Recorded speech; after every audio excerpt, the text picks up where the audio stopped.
PlayStation someday, or will there still be exclusives? How are those red lines looking these days? The red lines, just to be clear, was of me responding to an answer. And again, sometimes gets positioned if I kind of ran out with a red lines t-shirt on.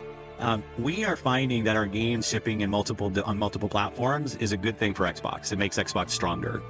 It lets us do shows like we did with Showcase with great games, give our game time teams the time they need for us to invest in platform, for us to invest in hardware. I think all of this is part of what Xbox is going to be when we go forward. When you ask the question like no, I mean, there's Xbox games that have shipped that we're not going to put on other platforms. Some of the things we'll look at how they do, but you're going to see more games, not just shipping on PlayStation, shipping on Nintendo. We'll continue to support Steam the way that they ship.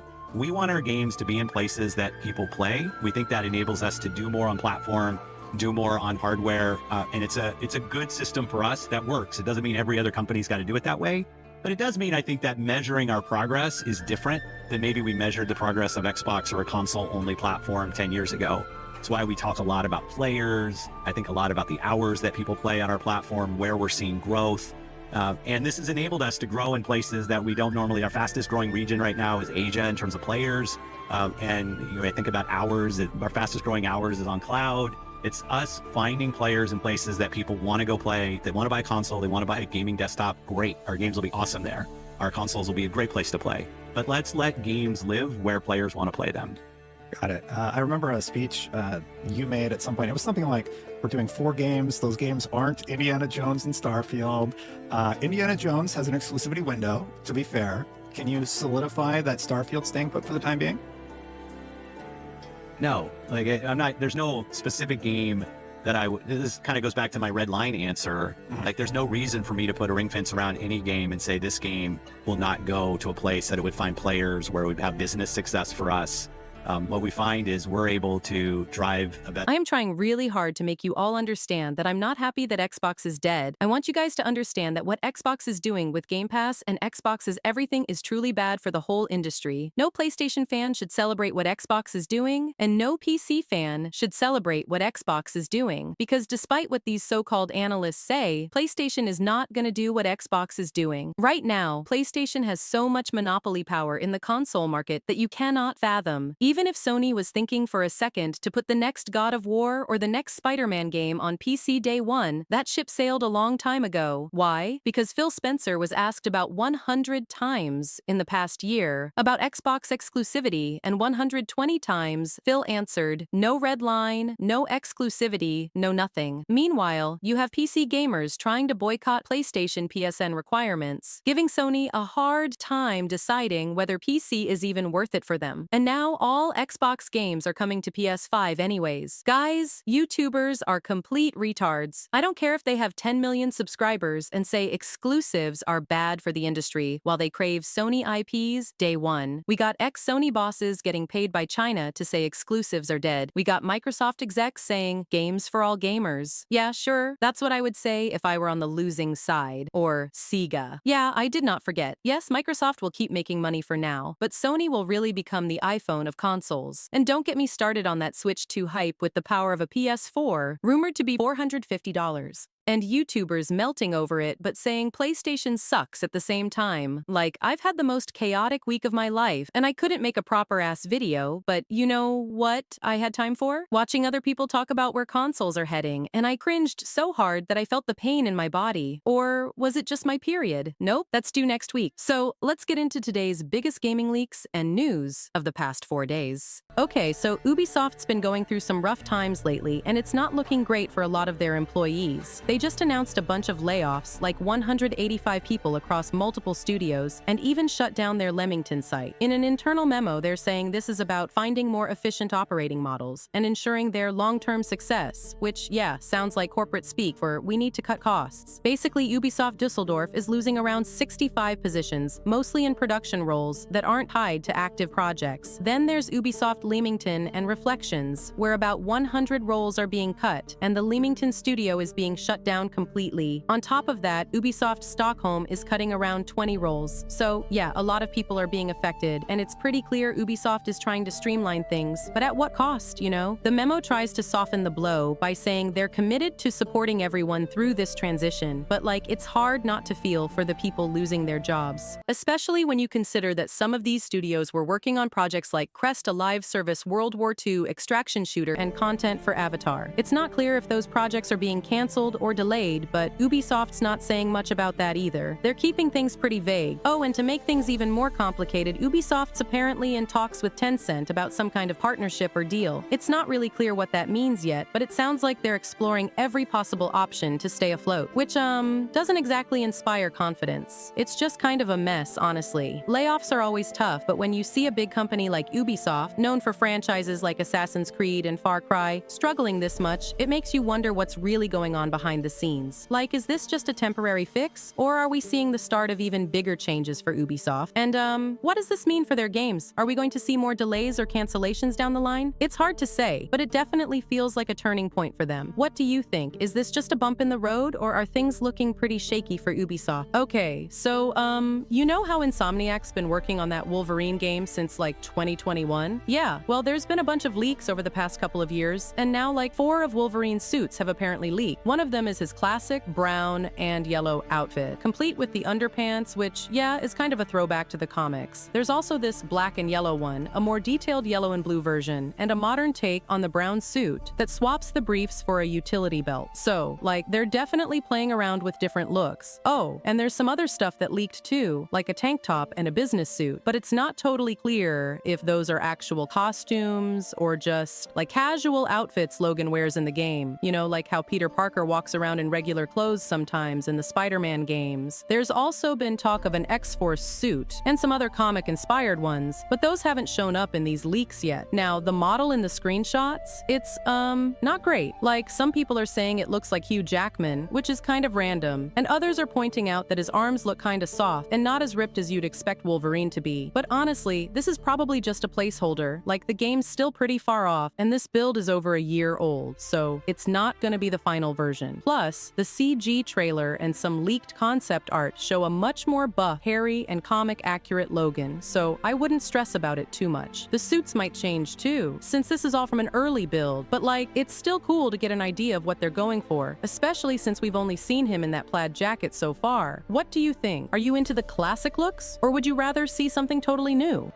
Sony's making some big moves with their leadership, and it's kind of a big deal if you're into the whole PlayStation ecosystem or just Sony in general. Basically, they're shaking things up starting April 1st with new people stepping into big roles. Hiroki Totoki, who's been with Sony for like 38 years, yeah, that's a long time, is becoming the new CEO of Sony Corp. He's taking over from Kenichiro Yoshida, who's been running the company. Totoki has already been the COO and CFO, so he's not exactly new to leadership, but this is still a major shift. Then there's Hideaki Nishino. He's now the solo CEO of Sony Interactive Entertainment, which is the division that runs PlayStation. Before this, he was sharing the job with Herman Hulst, who handles the studio side of things. But now Nishino's in charge of everything PlayStation related, which is kind of surprising. People weren't really expecting this, especially since Jim Ryan, the previous CEO, just left. Now, Nishino's got a lot on his plate, not just running the platform side, but also overseeing the studio business group. Meanwhile, Hulst is staying focused on first-party games and working with Sony Pictures to turn PlayStation franchises into movies and TV shows, which is a whole other thing. Totoki's been talking about Sony's creative entertainment vision and how he wants to keep pushing the company forward across all its different divisions. Cameras, TVs, PlayStation movies, you name it. He's big on diversity and innovation, which sounds great, but we'll have to see how that actually plays out. Nishino, on the other hand, is focused on growing the PlayStation community and expanding their IPs, which makes sense since PlayStation is such a huge part of Sony's business. It's interesting though, because Sony's been doing pretty well lately, especially with PlayStation, so changing up leadership now feels like a bit of a gamble. Totoki has plenty of experience, but stepping into the CEO role is always a big challenge. And Nishino taking over all of SIE solo, that's a huge responsibility. I guess the big question is, do you think this shakeup is going to help Sony stay on top, or could it end up causing problems? Is this the right move for PlayStation and the rest of Sony's Sony's businesses? Sony's really going all in on turning their PlayStation games into TV shows and movies, huh? Like they've got The Last of Us on HBO. Horizon is getting a Netflix series, and even Helldivers is apparently in the mix. And now Insomniac Games, the studio behind Ratchet and Clank and the Spider-Man games, is saying they want in on the action too. In a recent interview with Variety, Ryan Schneider, who's about to become one of Insomniac's co-heads, mentioned that they're interested in adapting their games for TV and film. They've actually tried this before with the Ratchet and Clank CG movie back in 2016, but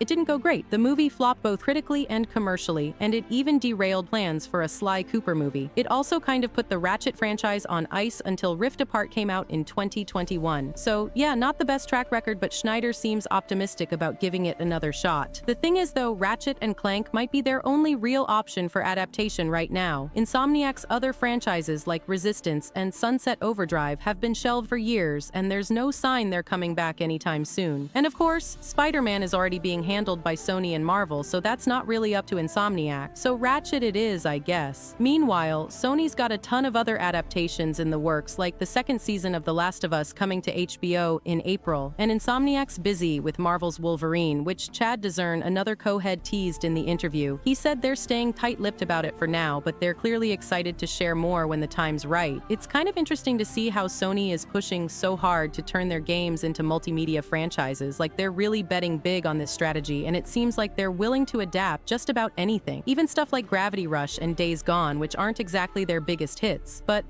do you think this is a good move? Like, are you into the idea of more game adaptations, or does it feel like they're stretching themselves too thin? And honestly, would you even watch a Ratchet and Clank movie or show if they made one? If you're a PS Plus Extra or Premium subscriber, heads up, 8 games are leaving the service soon. Like, really soon. On February 18th, these titles are getting the boot, so if you've been meaning to play any of them, now's the time. Most of the games are RPGs, and 4 of them are actually from the Tales series, which is kind of a bummer if you're into those. Here's the list of games leaving. The Outer Worlds, Spacer's Choice Edition, a sci-fi RPG where you're caught in a conspiracy on the edge of the galaxy. Scarlet Nexus, a futuristic action RPG with psychic powers and a dual-story narrative. Bulletstorm, Full Clip Edition, a chaotic FPS where you get creative with over-the-top kills. Outriders, a co-op RPG shooter with dark sci-fi vibes and brutal combat. Tales of Arise, a standout JRPG with a gripping story and fast-paced combat. Tales of Zestiria, another JRPG where you play as a hero destined to save the world. Tales of Vesperia, Definitive Edition, a classic JRPG with updated graphics and extra content. Tales of Symphonia Remastered, a beloved JRPG about saving 2 interconnected worlds. Sony hasn't said if these games will come back, so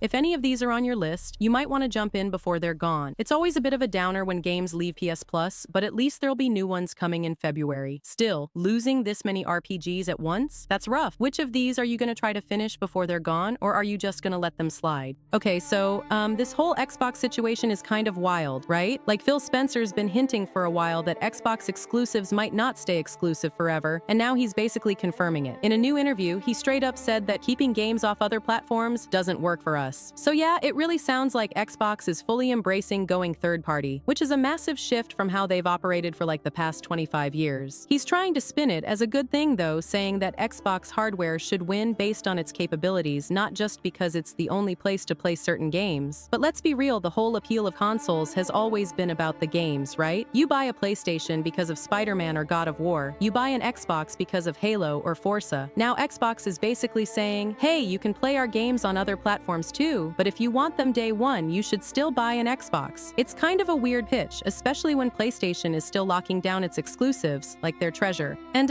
let's not ignore the elephant in the room. Xbox sales are not doing great, like at all. Reports are saying PS5 is outselling Xbox Series by a massive margin, anywhere from 2-to-1 to as high as 5-to-1 depending on the month. So yeah, it's not hard to see why Xbox is trying something different. They've got a solid lineup of games now, with stuff like Call of Duty, Minecraft, Forza, and upcoming titles like Indiana Jones and Fable, but that's not translating into console sales. Instead, they're leaning into Game Pass and this whole platform-agnostic idea where Xbox is less about hardware and more about services. But where does that leave die-hard Xbox fans? A lot of them are feeling pretty disappointed, and I get it. If you've been loyal to Xbox for years, it's gotta feel weird seeing them basically step back from the console wars. On the other hand, maybe this is just where gaming is headed. There are rumors of an Xbox handheld and a next-gen console still in the works, works, so maybe they're just trying to adapt before things shift even more. Still, it's hard not to wonder if this is the beginning of the end for Xbox as a console brand. Like, if their games are going to be everywhere anyway, why would anyone buy an Xbox over a PlayStation or a PC? I guess we'll have to wait and see how it all plays out. But,